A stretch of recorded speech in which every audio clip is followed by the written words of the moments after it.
And my last question is, you worked with Pernell Whitaker and you even trained Jesus Chavez against Floyd Mayweather. So, when it comes to people talking about all-time best defensive fighters, like you would know, and then obviously Morrell's a slick, fighter. You worked with all different type of guys with great head movement from Holyfield, and the list goes on.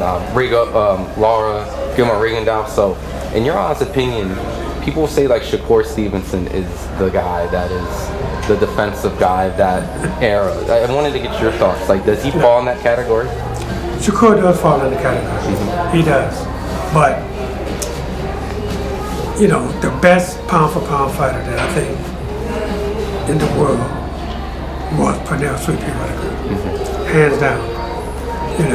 Pernell Whitaker wasn't a big puncher, but he didn't need it.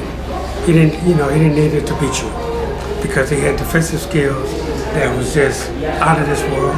And when he let his hands go, out of this world.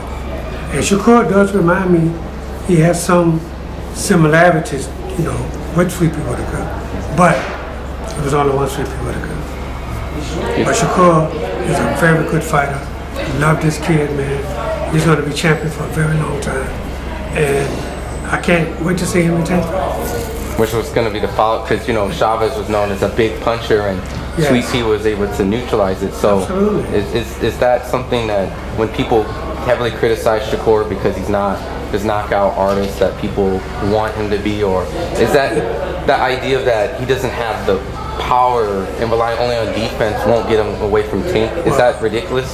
I think Pernell Whitaker proved that you don't have to have power to win world championships. Like Shakur don't have the power, but he has great defense and is a really good offensive fighter. That's a hell of a combination to have in the sport of boxing. So,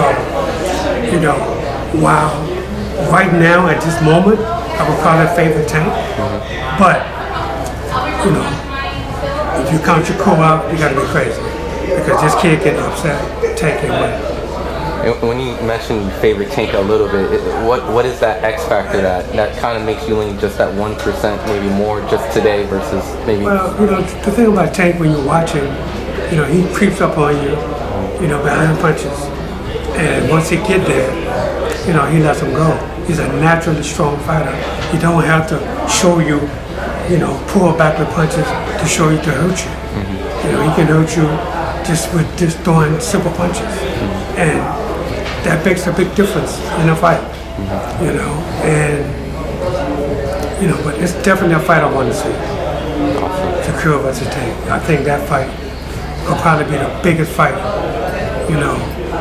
that's an Ali Frazier fight to me. Yeah.